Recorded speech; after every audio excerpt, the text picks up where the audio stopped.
بقى البتاع ده. يعني في حاجات والله العظيم يا جماعه، انا يعني بتكلم معاكم بمنتهى الامانه وبمنتهى الصراحه، في حاجات كده اللي هو ايه الهبل ده، يعني فعلا اقف كده قصادها لا والله ما شارياها كده بقى. يعني عند البتاع ده عجبني كذا مره اروح سنتر هوم على فكره ويعملوا تنزيلات، واقول ايه اكيد هينزل عليه، شكله عاجبني كيوت برضو، بصوا ولونه حلو ويعني الكميه اللي فيه حلوه، وحته البوز اللي فيه دوت انك تدلقي منه الميه وكده، يعني شكله حلو قوي للمسح. تمام. بصوا يا بنات سعره 4 دينار و200 فلس، نقول 4 دينار بلاش، يعني 200 فلس تجيب فلوس. 4 في 60 جنيه يعني 240 جنيه. انا مش عارفه في مصر دي اسعارها ايه بصراحه، يعني 240 جنيه هجيب سوري دلو او جردل امسح فيه. السلام عليكم ورحمه الله وبركاته، اهلا بكم مره تانية في قناتي، قناه منال سليمان، ومعاكي منال سليمان، وشعار القناه موني لايف ستايل. ولو انت اول مره تشوفيني يا ريت تدوسي بس اشتراك يعني سبسكرايب، وتدوسي كمان على علامه الجرس عشان يجيلك نوتيفيكيشن بكل فيديو جديد ينزل. والنهارده هندخل على طول في الموضوع، كل سنه وانتم طيبين ورمضان على الابواب. يعني شهري كلم شهري علم شهري سلم شهر، لما وصلنا لاجمل شهر.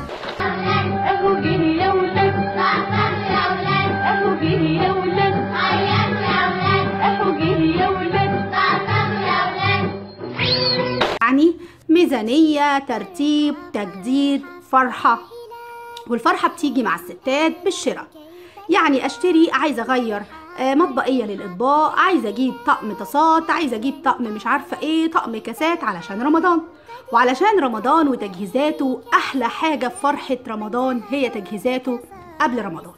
ويلا ندخل على طول على سنتر هوم. مشترياتي من سنتر هوم كان عامل خصم 70% على فرع الشويخ فقط. عايزه اقول لكم فرع الشويخ هنا في الكويت انا كنت اول مره اروحه، ورحت بالجي بي اس وتهت وحاجات كتير كتير كتير. روح على المشتريات وتجددي بيتك وتجددي مطبخك وتعملي ديكورات بسيطه قوي علشان رمضان، وكل سنه وانتم طيبين.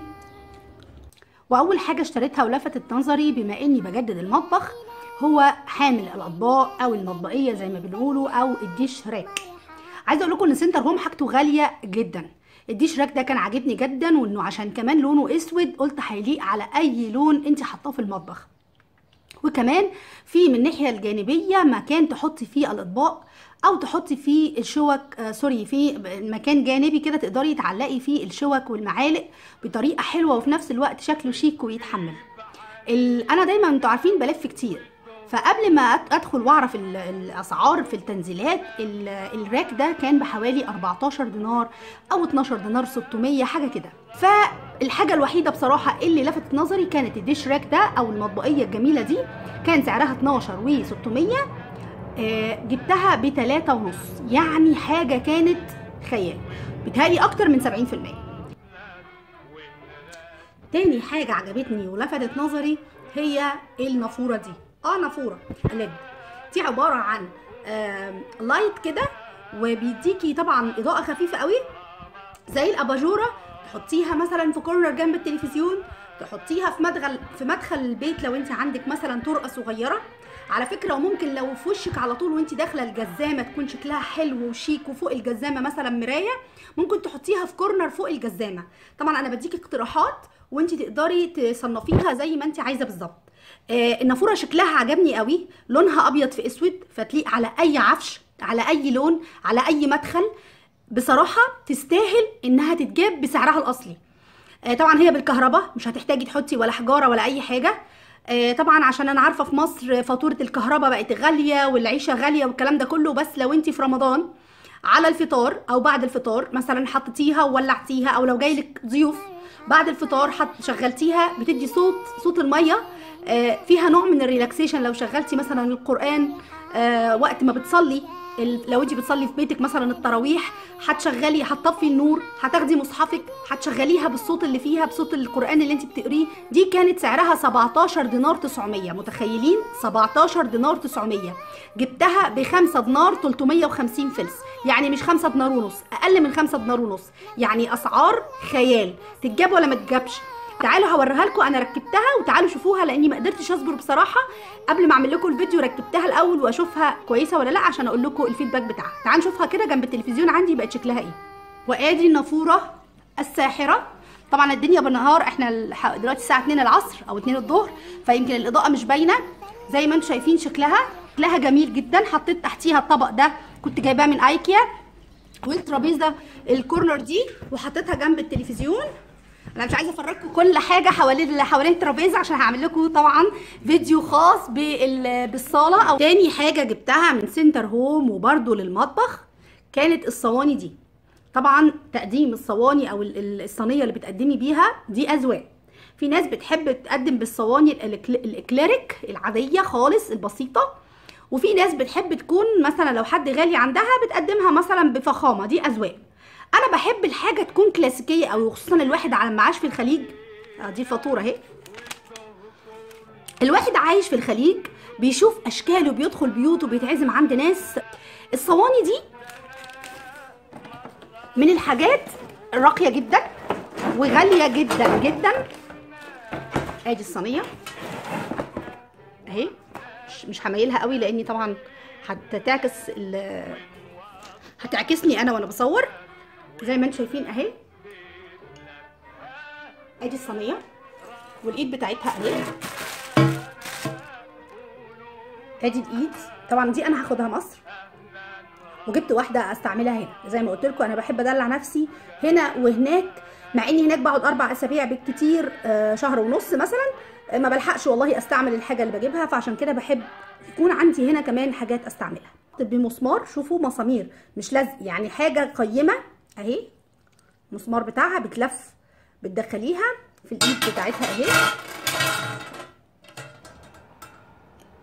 وبتربطيها، وتبقى عندك صينيه مدوره في منتهى الشياكه، ذهبي في جولدن روز او في جولد روز جولد في روز جولد. ودي اقول لكم السعر ولا هتصدموا؟ دي كانت سعرها 14 دينار 800، يعني 15. نازله بتلاتة. انا عايزه اقول لكم بس 3 وربع ولا 3، لان في واحده ب3 ونص وواحده ب3 وربع. نازله ب3 وربع، وليها ضمان سنه. يعني لو لونها اتغير، لو الايد بتاعتها اتكسرت، حاجه خيال. 3 دينار وربع. والصينيه الثانيه كانت وسط وفي نفس الوقت طويله، تنفع هنا ليا انا والولاد، او مثلا اخت جوزي، او لما حد من صحابي يجيلي. والحاجه الثانيه برضو اللي لقيتها فرصه، والمقاسات دي مش دايما بلاقيها بصراحه في البايركس. انا عندي صينيه بايركس واحده. انا مش بحب البايركس قوي لانه تقيل، لكن جيت اعمل تراميستو للولاد، حاجه حلوه. الصينيه الكبيره قوي احنا مش محتاجين، احنا 4 افراد، ولما بتكون عندي اخت جوزي مثلا ما بتبقاش، بنبقى بالكتير 5 بالليره. وفي رمضان بحب اعمل الحلويات فريش بفريش، يعني يوم بيوم. لكن الحجم ده لفت نظري بصراحه، والسعر اكتر لفت نظري اكتر. شوفوا قد ايه صغنونه، على قد ممكن فرخه هتشويها تقضي لك اليوم، هتحطيها مع شويه بطاطس وشويه جزر. سمبوسات اللي هي رقاق، صينيه رقاق، مش رقاق بقى اللي هو جلاش مثلا بالصدق. احنا بنقول صدق في اسكندريه عشان ما حدش بس يضحك عليا. سجق زي القاهريين ما بيقولوا. بنحط سوسيس مثلا مع مكرونه بشاميل. ممكن اعمل صينيه صغيره جدا كفايه على قد الفطار، مع مثلا حاجه تانية. وخصوصا لو عندك عزومه هتعملي مثلا 5 اصناف من ضمنهم مكرونه بشاميل. مش لازم نعمل صينيه كبيره قوي، لا ممكن اعمل لازانيا مثلا صغنطوطه على قد الفطار عشان ما يفضلش منك اكل تاني. دي 900 فلس يا بنات، 900 فلس. جبت دي كمان برضو من الصواني المربعه الصغنطوطه، تقدري تعملي برضو فيها حلويات تشيز كيك، وحجمها صغير وفي نفس الوقت شكلها حلو قوي. والحاجه التانية اللي جبتها الخداديتين الصغنطتين دول، قلت احطهم على السرير، مش عايزه احطهم على انتريه، عايزه ادلع نفسي شويه في اوضه النوم. احطهم على المخدات كورنر كده جنب السرير كده. دي كانت سعرها الواحده حوالي 3,750. طبعا انا لما باجي افكر اشتري كوشيه، عارفه ان انا اللي هي اسمها كوشيه اللي هي الخداديه، يعني عارفه ان مع الوقت بزهق منهم. التطريز اللي فيهم دول هيقع لاني هغسلهم، مش هقدر ان انا ما اغسلهمش. ما حدش يقول لي لا ما تغسليهمش واعمليهم بالشامبو، لا انا هغسلهم، هحطهم في ميه عشان الريحه، فهيقعوا فهيبوظوا. فبصراحه بستخسر اشتريهم ب3 دينار ونص او ب4 دينار مثلا، بستحرم. لكن دول كان عليهم 70% كليرونس، كانت بدينار. يبقى انا هجيبهم وياخدوا وقتهم وهغسلهم، وقعت التطريز اللي فيهم اوكي شكرا هرميهم. ما وقعش التطريز واوكي، قعدوا معايا سنه، كتر خير ال2 دينار اللي جبت بيهم الكوشيات. قولي ذوقي يا بنات بقى كويس ولا ايه؟ بتحبوا اذواقي ولا ايه؟ وجبت الستاره البينك دي. طبعا احنا هنا عندنا في الكويت مفيش شيش خشب، واعتقد في مصر خلاص كل الناس بقت بتعمل الوميتال اللي هو الدبل اللي هو بيعكس، فبتبقي دايما تحطي ستارتين، الستاره الخفيفه وستاره تقيله. اللون البينك ده دايما بيبقوا الناس حاطين يا اوف وايت يا ابيض اللي هو الشفاف الخفيف. لقيت اللون البينك ده لفت نظري قوي، كانت سعرها 12 دينار نازله ل5 دينار. جبتها بصراحه، قلت لون جديد وهحطه برده اوضه النوم مع الخداديات في العيد، وده هيبقى فرش العيد. نخش بقى على الكيوت. كيوت لازم في كل المشتريات ادخل لكم واعمل لكم صوت العصفوره بتاعت كيوت. جبت البورد الصغنطه ده عشان رمضان. طبعا حبيت يعني بصوا هما ب 400 فلس اصلا، نازل باين ب 200 فلس او حاجه كده. هتقطعي عليهم بقى ممكن المكسرات، تدقدقي عليهم، عايزه تخلي واحده للفاكهه تقطعي عليها فراوله توت، يعني عشان يبقى كل حاجه وتبقى صغننه. تقطعي عليها حبه طماطمايه بس للسحور. عايزاكم تقولوا لي في الكومنتات مين عامل زيي مخصص الكات بورد لكل حاجه ليها حاجه، وملوناهم جايباهم الوان على فكره. بتقطع اللحمه الفراخ، حتى اللحمه والفراخ بخليها لكل واحد كات بورد لوحده. الكيوت دول 3 الوان، الوانهم حلوه عجبتني بصراحه. جبتهم علشان احط فيهم حاجات رمضان، القراصيه، المشمشيه، عين الجمل. اللي ما عندوش عين جمل هيحط البلح، هيحط الزبيب، جوز الهند. انا عندي كونتينرز بس من بره مش شفافين زي دول، عندي بتعتبر وير بس تقال، فلما باجي افتح لازم افتح كل الكونتينر عشان اطلع البلح لوحده والزبيب لوحده.